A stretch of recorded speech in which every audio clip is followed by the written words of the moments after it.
Xendrius on YouTube. See, I've learned that there are falsehoods and lies, and there are anti-truths. And an anti-truth is something that's so preposterous that you couldn't make a claim that's more opposite to the truth. You know, 1 year later, Kyiv stands, and Ukraine stands. Democracy stands. Whatever you think of the war in Ukraine, it is pretty clear that Zelensky has no interest in freedom and democracy. In fact, Zelensky is far closer to Lenin than to George Washington. They have said, hey, Ukraine is a thriving democracy, and Zelensky is this hero that is protecting this democracy, which is why Biden says we'll do everything within our power to support him. And, oh, by the way, we're going to send almost $100 billion of American taxpayer dollars to go and support this defense of democracy. But when you actually look at what Zelensky's democracy is, you see no freedom of the press. He has shut down any media that he does not control, his government does not control. He has gotten political opposition arrested, made sure that that's happened. As you mentioned, he shut down the biggest Ukraine church in the country. And I found this quote today. He has actually threatened to punish, quote, any Christian caught worshiping in unapproved ways.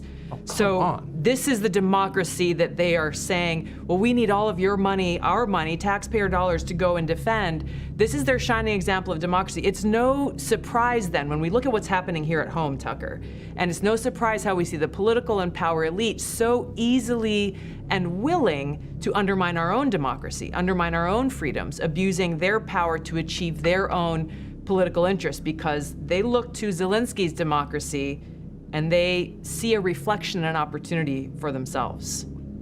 He is a dictator. He is a dangerous authoritarian who has used $100 billion in U.S. tax dollars to erect a one-party police state in Ukraine. And that's not an overstatement. Over the past year, Zelensky has banned opposition parties. He shut down critical media by force.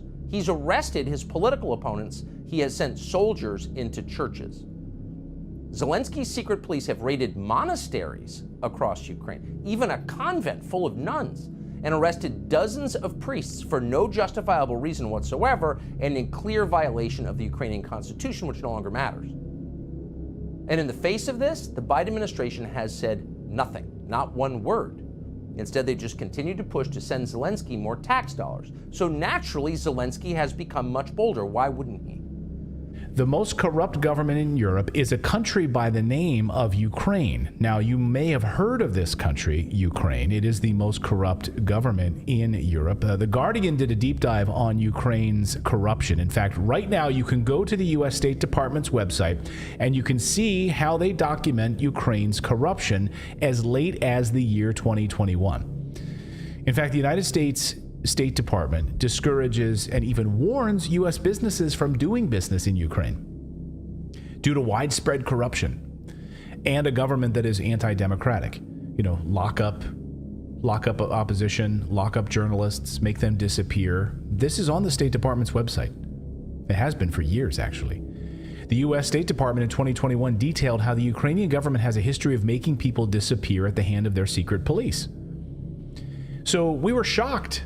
We were shocked to learn overnight that there was gambling going on inside this establishment, that the corruption in Ukraine is even worse than ever. The Ukrainian government confirmed the resignation of multiple high-ranking Ukrainian officials caught in a massive corruption scheme. This is being called the largest mass resignation and corruption scandal since the Russian invasion began. So far, over a dozen high-ranking Ukrainian officials have quit their posts after it was revealed that they were stealing U.S. aid money. The official narrative on this whole war, it's just like it makes no sense. And again, like I said, remember, the same people who are pushing this are the ones who are telling you Saddam Hussein had weapons of mass destruction and stuff. The word they use over and over and over again, Joe Biden, Kamala Harris, Hillary Clinton, all of them, unprovoked. Vladimir Putin led an unprovoked war in Ukraine.